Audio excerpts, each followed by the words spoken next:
हरे कृष्णा श्री शिवाय नमस्तुभ्यम। प्रिय भक्तजनों, आप सभी का स्वागत है शिव भक्ति सागर में। आज पौष मास के कृष्ण पक्ष की एकादशी तिथि है और आज की एकादशी को सफला एकादशी के नाम से जाना जाता है। प्रिय भक्तजनों, आज हम इस वीडियो में एकादशी माता की कथा सुनेंगे।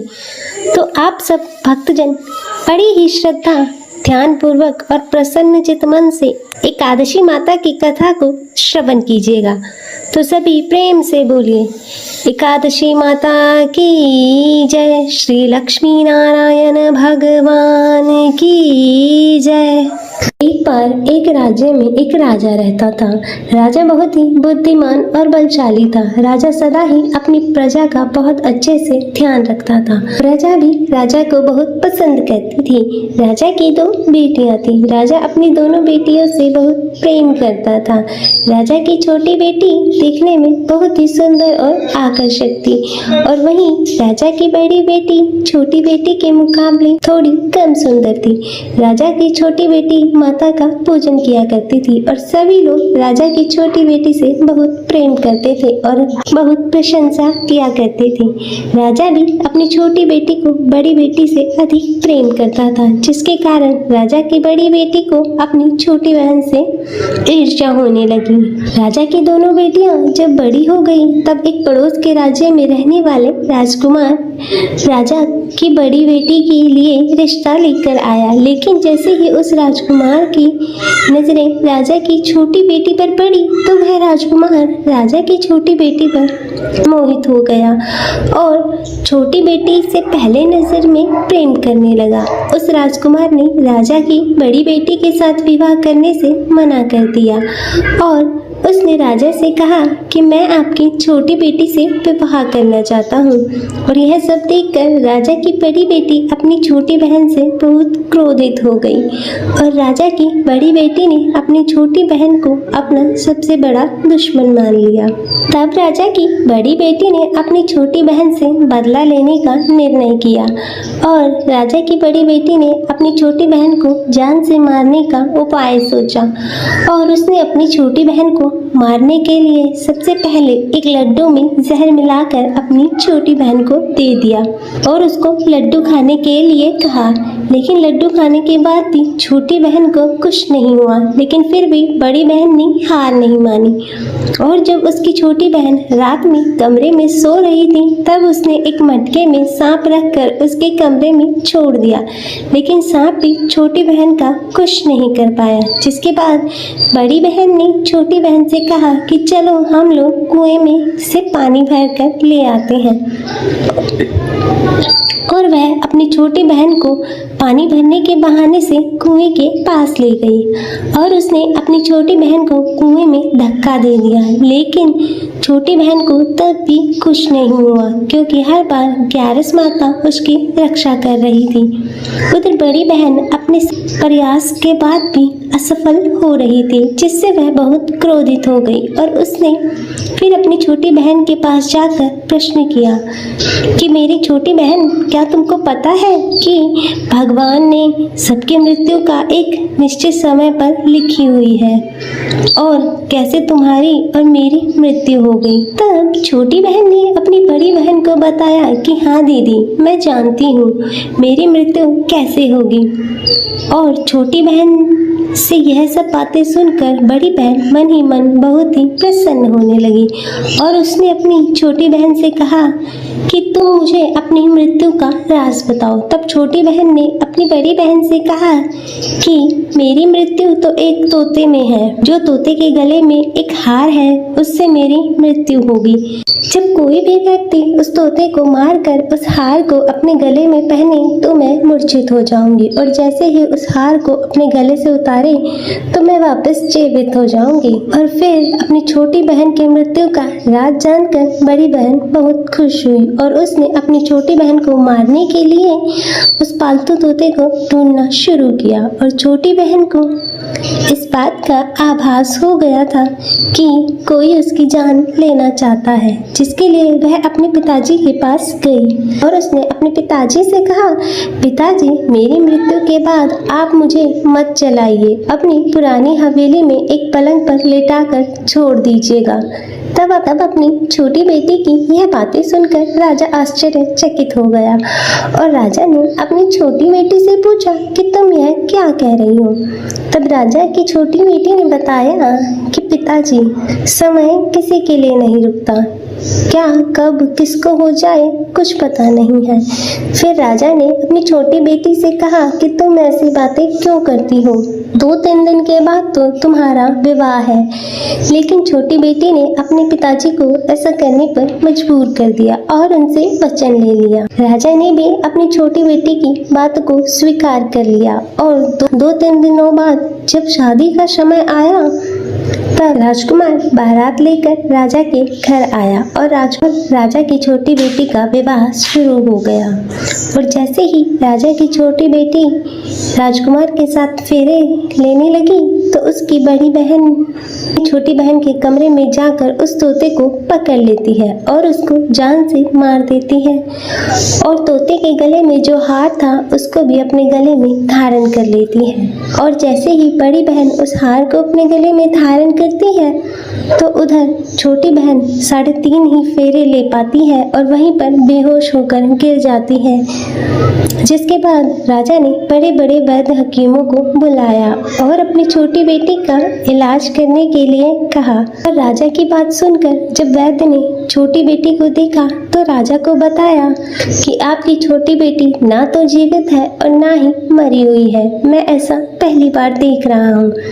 तब राजा ने वैद्य और हकीमों को यह बात बाहर बताने से मना कर दिया और उनको कहा कि यदि तुमने यह बात बाहर आकर किसी को बताई तो हम तुम्हें फांसी दे देंगे। और राजा ने अपनी छोटी बेटी को पुराने महल में जाकर एक पलंग पर लेटा दिया और वहां पर कुछ सैनिकों को तैनात कर दिया। इसके बाद राजा वापस अपने महल पर आ गया और राजा की बड़ी बेटी पिताजी के पास आई और कहने लगी कि पिताजी, अगर यह शादी संपन्न नहीं हुई तो आपकी क्या इज्जत होगी। आप कहे तो मैं आपकी इज्जत बचाने के लिए इस राजकुमार से शादी करने के लिए तैयार हूँ। जिसके बाद राजा ने अपनी बड़ी बेटी की बात मान ली और राजा ने बड़ी बेटी को छोटी बेटी के वस्त्र पहनाकर मंडप में भेज दिया। लेकिन राजकुमार यह जान गया था कि यह राजा की छोटी बेटी नहीं है बल्कि यह राजा की बड़ी बेटी है। लेकिन जब राजकुमार ने शादी करने से मना कर दिया तो सभी लोगों ने राजकुमार को विवश करके राजा की बड़ी बेटी से बचे हुए फेरों को संपन्न करा दिया और विवाह संपन्न हुआ। जिसके बाद राजकुमार राजा की बड़ी बेटी को अपने महल ले गया और विवाह होने के बाद भी राजकुमार ना तो उससे बात करता था और ना ही उसे पसंद करता था और ना ही उसके आसपास भटकता था। और राजकुमार ने यह फैसला लिया कि वह अपनी प्रेमिका को ढूंढकर रहेगा और यह जानकर रहेगा कि उसके साथ क्या हुआ। एक दिन राजकुमार अपने घोड़े पर सवार होकर राजा के पुराने महल के पास पहुंचा, जहां पर उसने कुछ सैनिकों को महल के पास पहुंचकर देखा। महल के पास पहुंचकर राजकुमार ने जब महल को ध्यान से देखा तो वह समझ गया यह तो हमारे ससुर जी का ही महल है। तब राजकुमार ने सैनिकों से पूछा कि तुम लोग यहाँ क्या कर रहे हो, इस महल के अंदर उस पलंग पर कौन लेटा है। जिसके बाद सैनिकों ने बताया कि यहाँ पर राजा की छोटी बेटी लेटी है और राजकुमार यह सुनकर बहुत ही प्रसन्न हो गया और वह तुरंत अपनी प्रेमिका के पास पहुंच गया और उसकी सेवा करने लगा। जैसे ही रात हुई तो राजा की छोटी बेटी उठकर खड़ी हो गई और राजकुमार यह देखकर बहुत खुश हो गया और उसने अपनी प्रेमिका से पूछा कि तुम यहाँ क्या कर रही हो, तुम मेरे साथ घर चलो। तब राजा की छोटी बेटी ने राजकुमार को सारी बातें बता दी कि मेरी जान एक तोते में बसती थी और मैंने यह बात सिर्फ अपनी बड़ी बहन को बताई थी और मुझे पता है कि उसने ही मुझे मारने का प्रयास किया है। उसके पास एक हार है जिसको वह सुबह पहन लेती है और रात को उतार देती है। जब तक वह हार को पहन कर रखती है तब तक मैं मूर्छित रहती हूँ, और जैसे ही वह हार को उतार देती है तो मैं जीवित हो जाती हूँ। और जब तक मेरी बड़ी बहन के पास वह हार रहेगा तब तक मैं ऐसे ही जीवित और मूर्छित होती रहूँगी। अगर मेरी बड़ी बहन के पास जो हार है वह मेरे हाथ लग जाए तो मैं हमेशा के लिए जीवित हो जाऊंगी। तब राजकुमार यह सब बातें सुनकर राजा की छोटी बेटी के पास रहने का निर्णय लेता है और उसने अपने बचे हुए सारे फेरे उसी पलंग पर लेटी हुई राजा की छोटी के बेटी के साथ ले लिए। अपना विवाह पूर्ण कर लिया और वहीं पर वह रहने लगा। और देखते ही देखते कुछ समय में राजा की छोटी बेटी और राजकुमार की पत्नी गर्भवती हो गई। एक दिन राजकुमार को किसी काम से बाहर जाना पड़ा। तब छोटी बहन के पेट में बहुत तेज दर्द होने लगा, जिसके बाद उसने माता का आह्वान किया, जिसके बाद वहाँ माता प्रकट हुई और उन्होंने अपने भक्त का दर्द दूर किया और एक पुत्र की प्राप्ति कराई। तब वहीं पर अचानक से राजकुमार भी आ गया। राजकुमार ने ग्यारस माता को देखा तो वह आश्चर्यचकित हो गया। उसने तुरंत ग्यारस माता को प्रणाम किया और ग्यारस माता ने राजकुमार से कहा, जब तुम्हारा पुत्र 5 वर्ष का हो जाए तो तुम आकर अपनी पत्नी का हार इसके गले में डाल देना। और देखते ही देखते राजा की छोटी बेटी का पुत्र 5 वर्ष का हो जाता है। तो राजकुमार अपने बेटे से कहता है कि मैं कुछ काम से बाहर जा रहा हूँ, तुम अपनी माता का ध्यान रखना। और वह वहाँ से चला जाता है। राजकुमार को बाहर निकलता हुआ बड़ी बहन के सैनिक देख लेते हैं और बड़ी बहन को जाकर सारी बात बता देते हैं, जिसके बाद बड़ी बहन अपनी छोटी बहन के पुत्र को उठवा लेती है और उसको मरवा देती है। छोटी बेटी के पुत्र के 2 टुकड़े करवा देती है। पहला टुकड़ा चक्के के पास छुपा देती है और दूसरा टुकड़ा अपने पलंग के नीचे रख लेती है। तब ग्यारस माता भिखारी का रूप लेकर आती हैं और एक भिखारी का रूप रखकर बड़ी बहन के पास चली जाती है, जिसके बाद वहाँ पर भिक्षा मांगने लगती हैं। तो बड़ी बहन अपनी नौकरों से कहती है कि जाकर भिक्षा दे दो, लेकिन जैसे ही नौकर ग्यारस माता को भिक्षा देने के लिए आते हैं तो माता उन्हें मना कर देती है और कहती है कि तुम्हारी महारानी से ही भिक्षा लूंगी। जिसके बाद बड़ी बहन स्वयं भिक्षा देने के लिए ग्यारस माता के पास आती है। तब माता एक बिल्ली का रूप लेकर कमरे में चली जाती है। वहाँ पर छोटी बेटी के पुत्र के 2 टुकड़ों को आपस में जोड़ देती है और उसे जीवित कर देती है। फिर वहाँ से उसे ले जाती है। तब राजकुमार अपने बेटे को लेकर अपनी पत्नी के पास जाता है और उससे कहता है, तुम इसका ध्यान रखना।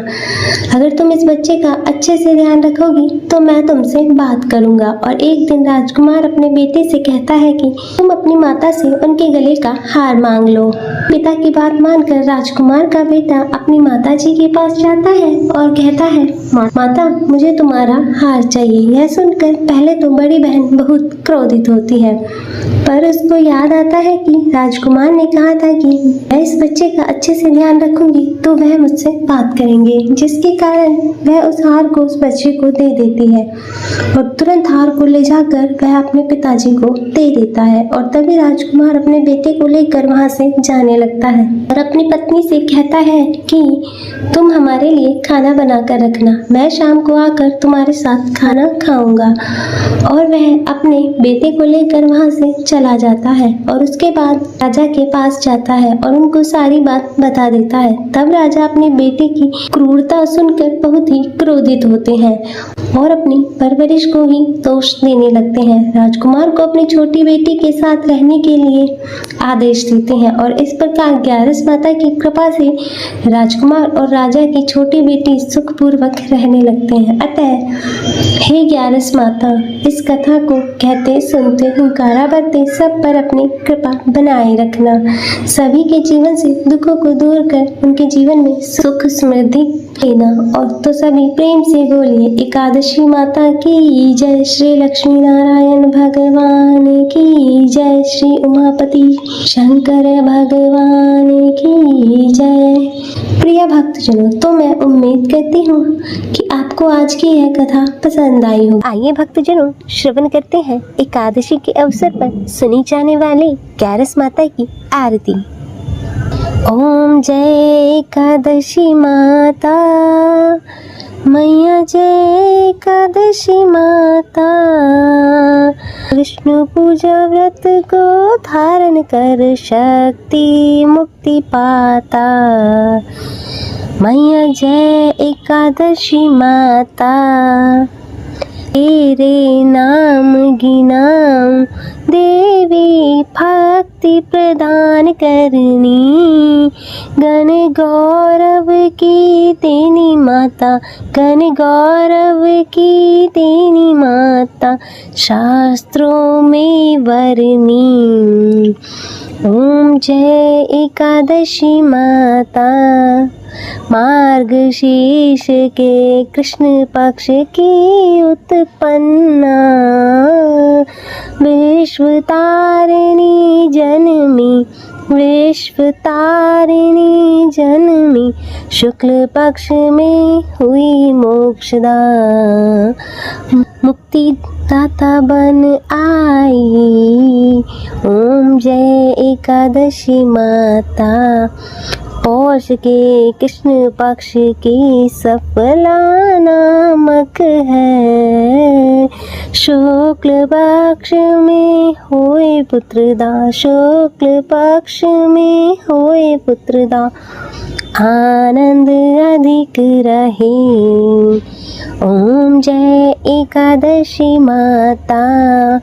नाम षठ तिला माघ मास में कृष्ण पक्ष आवे, शुक्ल पक्ष में जया कहावे, विजय सदा पावे। ओम जय एकादशी माता। विजया फागुन कृष्ण पक्ष में शुक्ला अमल की, पाप मोचनी कृष्ण पक्ष में, पाप मोचनी कृष्ण पक्ष में, चैत्र महाबली की। ओम जय एकादशी माता। चैत शुक्ल में नाम कामदा धन देने वाली नाम वरुधनी कृष्ण पक्ष में, नाम वरुधनी कृष्ण पक्ष में, वैशाख माहवाली। ओम जय एकादशी माता। शुक्ल पक्ष में होए मोहिनी अपराजेष्ठ कृष्ण पक्षी, नाम निर्जला सब सुख करनी, शुक्ल पक्ष रखी। ओम जय एकादशी माता। योगिनी नाम आषाढ़ में जानो कृष्ण पक्ष करनी, देवशनि नाम कहायो, देवशनि नाम कहायो, शुक्ल पक्ष धरनी। ओम जय एकादशी माता। कामिका श्रावण मास में आवे, कृष्ण पक्ष कहिए, श्रावण शुक्ला होए पवित्रा, आनंद से रहिए। ओम जय एकादशी माता। अजा भाद्रपद कृष्ण पक्ष की, परिवर्तनी शुक्ला, इंद्रा अश्विन कृष्ण पक्ष में, इंद्रा अश्विन कृष्ण पक्ष में, व्रत से भव सागर निकला। ओम जय एकादशी माता। पापा कुंशा है शुक्ल पक्ष में आप हरनहारी, रमा मास कार्तिक में आवे सुखदायक भारी। ओम जय एकादशी माता, देवोत्थानी शुक्ल पक्ष की दुख नाशक मैया, पावन मास में करो विनती, पावन मास में करो विनती, पार करो नैया। ओम जय एकादशी माता। प्रिय भक्तजन, मैं आशा करती हूँ कि आपको यह कथा पसंद आई होगी। वीडियो अच्छी लगे तो इसे लाइक करें, शेयर करें और कमेंट जय श्री हरि विष्णु भगवान लिखना ना भूलें और चैनल को सब्सक्राइब कर नोटिफिकेशन बेल को जरूर ऑन करें। हर हर महादेव। ओम नमः शिवाय। जो कोई आरती एकादशी की भक्ति सहित गावे, जन गुरुदिता स्वर्ग का वासा, जन गुरुदित स्वर्ग का वासा, निश्चय वह पावे। ओम जय एकादशी माता मैया, जय एकादशी माता मैया, जय एकादशी माता। बोलो श्री हरि विष्णु भगवान की जय, एकादशी माता की जय। हरे कृष्णा।